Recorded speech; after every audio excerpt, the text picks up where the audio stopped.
আসসালামু আলাইকুম। আমি আবারও চলে আসলাম আপনাদের মাঝে আরব দহিতা গল্পের নবম পর্ব নিয়ে। উনি জিহাদে অংশ নেওয়ার ইচ্ছা রাখেন। আফিরা তাচ্ছিলের সুরে বলল। আমের বললেন, তাই নাকি? জিহাদে যাওয়ার ইচ্ছা আছে নাকি তোমার? জি, সে উদ্দেশ্যেই বাড়ি থেকে বের হয়েছি। খুবই মহৎ লক্ষ্য। আমিও জিহাদে যেতে এসেছি। শুনেছি আমিরুল মুমিনিন হজরত উমর ফারুক রাদিয়াল্লাহু আনহু ইরানীদের বিরুদ্ধে চূড়ান্ত যুদ্ধের সিদ্ধান্ত গ্রহণ করেছেন। আমিও শুনেছি শামের যুদ্ধ জয়ের দ্বারপ্রান্তে পৌঁছে গেছে।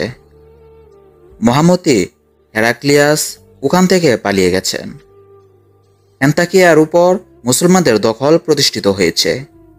ইরানেও গোটা কতক প্রদেশ মুসলমানদের হাতে চলে এসেছে। অনারব রাজা ইয়াজদাজাদ দেউলিয়ার মতো ঘুরে ফিরছেন। পরাজয় ও রাজত্ব হারানোর বেদনা তাকে কুরে কুরে খাচ্ছে। তিনি মুসলমানদের ইরান থেকে তাড়ানোর জন্য কোমর বেঁধে মাঠে নামার চেষ্টা করছেন।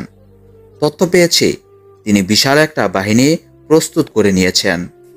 তিনিও মুসলমানদের বিরুদ্ধে সিদ্ধান্তমূলক যুদ্ধের প্রস্তুতি গ্রহণ করছেন। ঘটনা এমনই।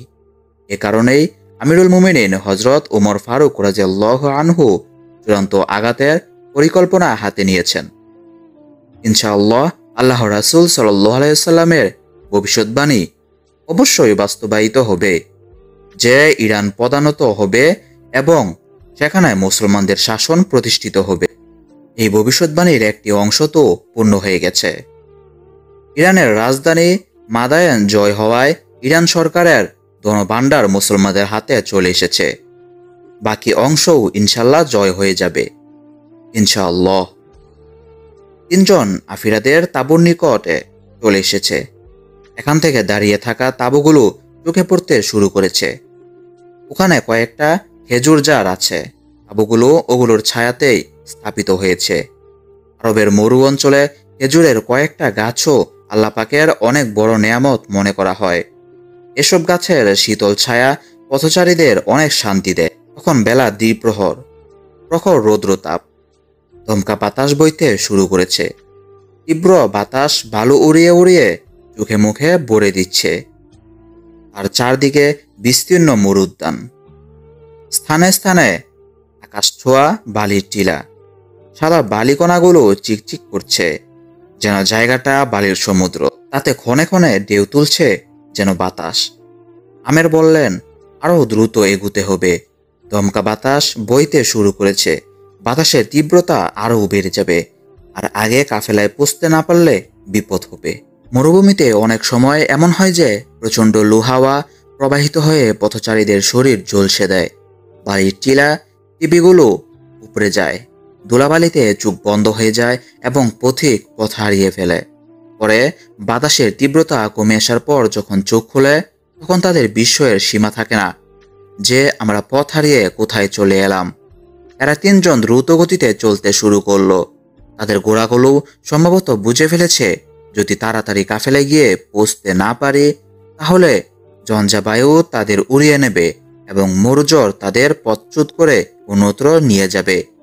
ফলে তারা তীব্র গতিতে ছুটতে শুরু করলো এবং কাফেলায় পৌঁছে গেল। আফিরাকে কাফেলায় পৌঁছিয়ে দিয়ে সাফওয়ান বলল, আমি অনুমতি চাচ্ছি। আমির বিস্ময়ের সঙ্গে তার প্রতি দৃষ্টিপাত করে জিজ্ঞেস করলেন, কোথায় যাবে তুমি এখন? সাফওয়ান বলল, আরও কিছু পথ এগিয়ে থাকতে চাই। আফিরা টিপ্পনি কাটল, ওনার বোধহয় বাতাসের সঙ্গে যুদ্ধ করার ইচ্ছা আছে। আমির বললেন, বেটা, এই পরিস্থিতিতে কোথাও যেও না। তোমার পিতা আমার বন্ধু নন, ভাই ছিলেন। আমি তোমার চাচা। আমার তাঁবুটা তোমার জন্য প্রস্তুত আছে, তুমি আমার সঙ্গে থাকো। সাফওয়ান বলল, আমার উপস্থিতিতে আপনার বা আফিরার কষ্ট হবে। আমের বললেন, না, আমাদের কোনো কষ্ট হবে না। সাফওয়ান আমের ও আফিরার সঙ্গে চলতে শুরু করলো। আজ এতটুকুই।